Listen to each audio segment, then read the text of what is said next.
person drinking tea over there. Isn't that Yelan? Oh, looks like she's having some kind of tea party with friends. We're just in time. Aren't we gonna go say hi? Well, Officer Edler, after all that work, I think we've got them this time. Might take a few days to wrap up things in the field. In the meantime, I think you've earned yourself a break. Much appreciated, Miss Yelan. This case really took it out of me. 13 strongholds. One thieving weasel after another. We rounded up so many people, you almost start to hope a few were innocent just to balance it out. I'm just glad we finally took down these crooks. Anyway, I'm gonna drop in on that old classmate of mine in Chaoying Village and reminisce about old times. Don't forget to take some tea and dim sum back to your friends at the Maison Gardiennage.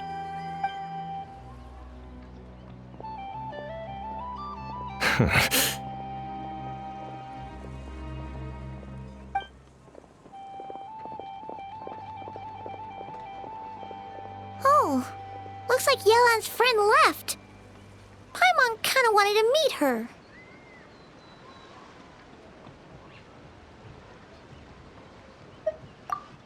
Ah, another pleasant surprise. Traveler, Paimon, take a seat. Excuse me, a pot of your finest Yunlai white tea, if you would. And 2 more place settings.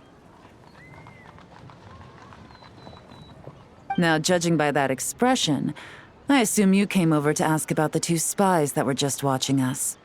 Ah! Spies? What spies? There were spies around here just now? Oh, more than that, I'm sure. I bet they already sent someone to tail Officer Edler. Anything to foil our operation. Oh, so you're tracking down some criminals? They've got some nerve spying on you like that. Pretty bold if you ask Paimon. Well, those tend to be the kinds of cases that cross my desk. If I could leave it to someone else, I would. I could have been on vacation right now.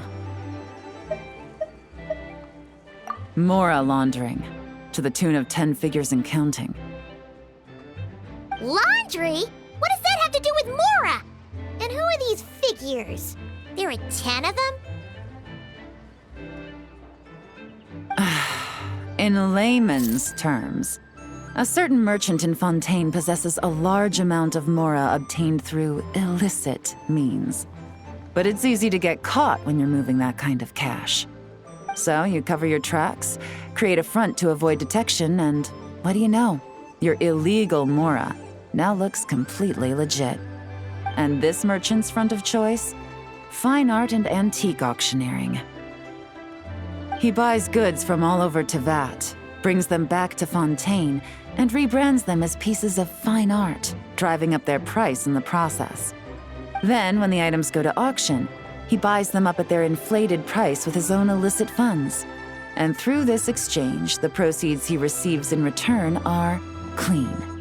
This process allows him to legitimize his illicit wealth. He even launders Mora for other criminals as well, a business which earned him the title the Dark Financier. That's to be expected, I suppose. In Chenyu Vale, you can get your hands on exquisite antiques without breaking the bank. Tea sets, porcelain, jade, statues, all easily marketed as pieces of fine art. Liyue goods being used in illicit underground schemes poses a real threat to our trade standing in the long run. So, instead of getting to enjoy my long-awaited vacation in Fontaine, it's back to work for me. Okay, Paimon thinks she gets it now.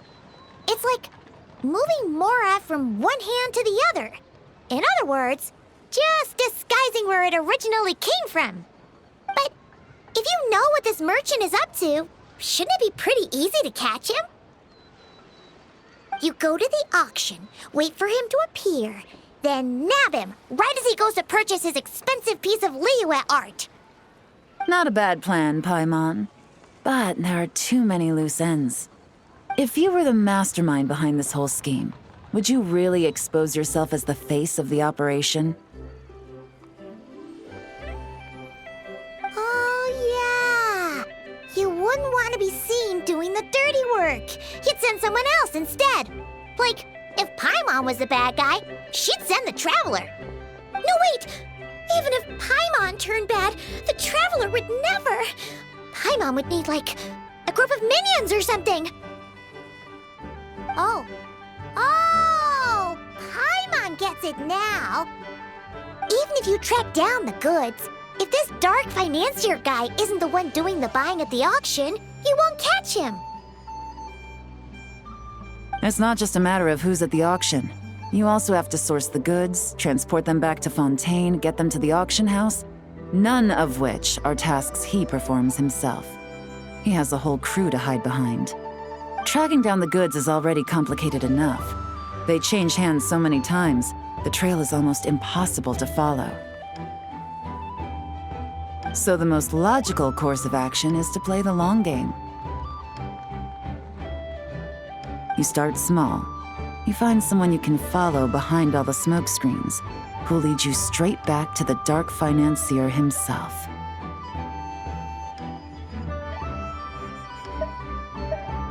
Well, wait! So you were just pretending? And to think, Paimon thought all that stuff about wrapping up the case and taking a break was actually true! Right you are, Traveler. Working with the Millilith and Officer Edler, we managed to launch attacks on all of the Dark Financier's strongholds, which allowed us to nab most of his crew. Those spies just now were his most important agents, the two people he trusts to have direct contact with him. The first is Corday, a senior member of the Fontaine Antique Association, in charge of auctioning off the goods. And the other is Dodamani, a ship owner from Sumeru and longtime cargo transporter. They're under pressure to salvage the situation, so we let them slip through the cracks on purpose. The goal is to make them think that, by some stroke of luck, they're in the clear and have room to act. They think keeping tabs on Officer Edler will allow them to operate under her radar and get whatever remains of their goods out of Liyue. But little do they know, while their attention's fixed on her, I'll be secretly gathering the intel that's gonna bring them crashing down. So, interested in coming along for the ride? I'm curious how you take to this line of work. Could be some potential there. Yeah, we kind of stumbled into this whole thing, but now we're a part of it too. Let's do it! For Yelan, for the people of Chenyavale, and for, the Liyue business world! I admire your selflessness, Traveler and Paimon.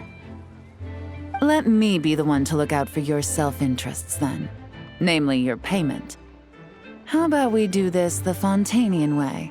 You'll get exactly what a top agent receives for a dangerous field mission. Getting started is always the hardest part, but luckily, I have a lead.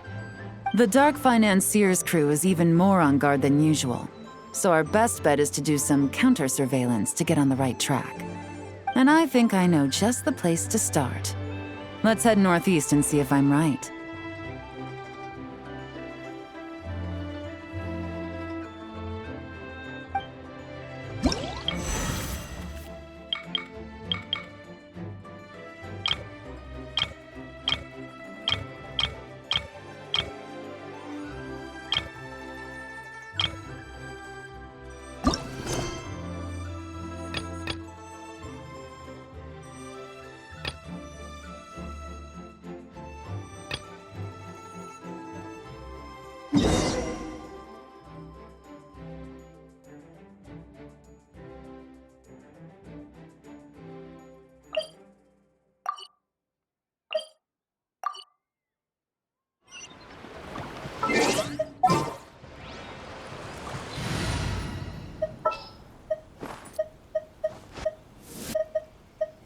Let's go get ourselves some answers.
All right, let's start our investigation here.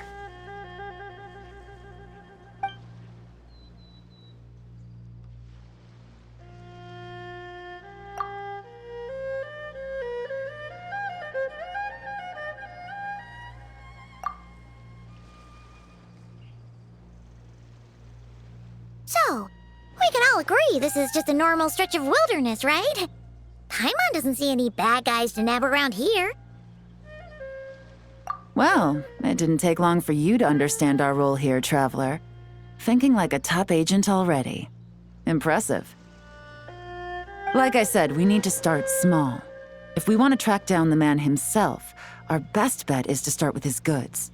So right now, finding his stock is our #1 priority.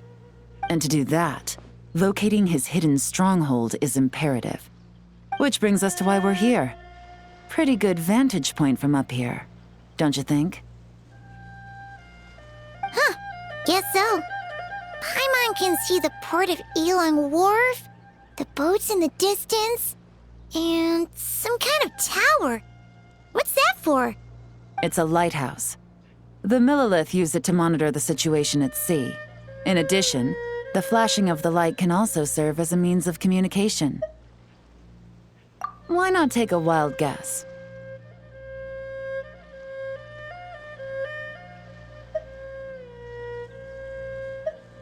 See? Your intuition is spot on. The Millilith maintain an impeccable level of security in Shenyu Vale through consistent patrolling.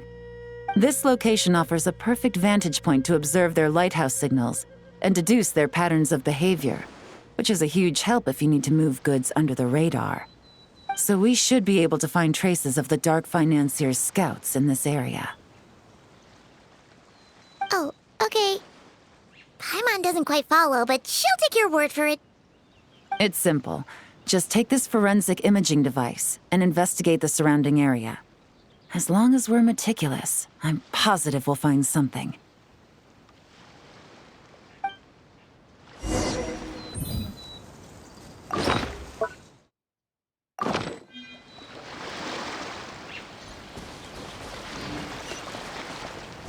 Well, all set?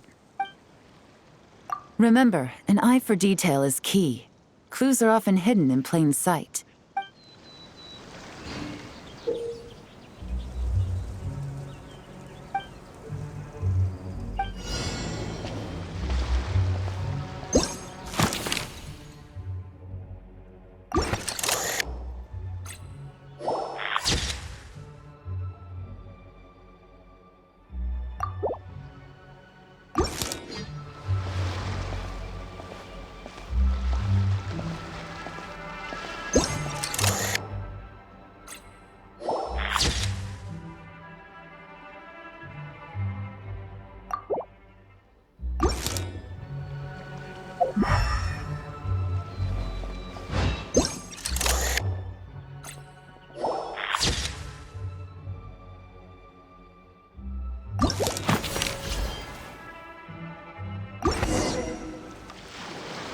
Some good finds. Whatever door this key opens could be critical to the investigation. And this carrier pigeon tube contains several coded messages. So there really is evidence around here. It's like these guys aren't even afraid of getting caught. What if the Millilith noticed them spying and decided to investigate? These objects suggest the Dark Financier scouts were likely disguised as fishermen. People like that are trained not to crack under pressure. All they'd need to do is come up with a believable excuse, like needing a place to rest. The Millilith can't investigate or apprehend a civilian without probable cause. Paimon can just see their smug faces getting away with something like that. Not to mention, the traces on these objects are fresh, which means the scout here is still active and wasn't among those caught by Officer Edler. So we need to stay vigilant. We can't let them know we're still on their tail.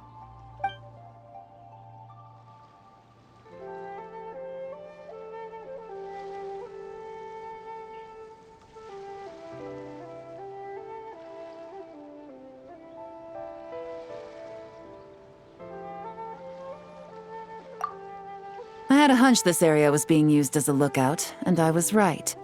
But that still leaves the question of where the goods are hidden. Any ideas?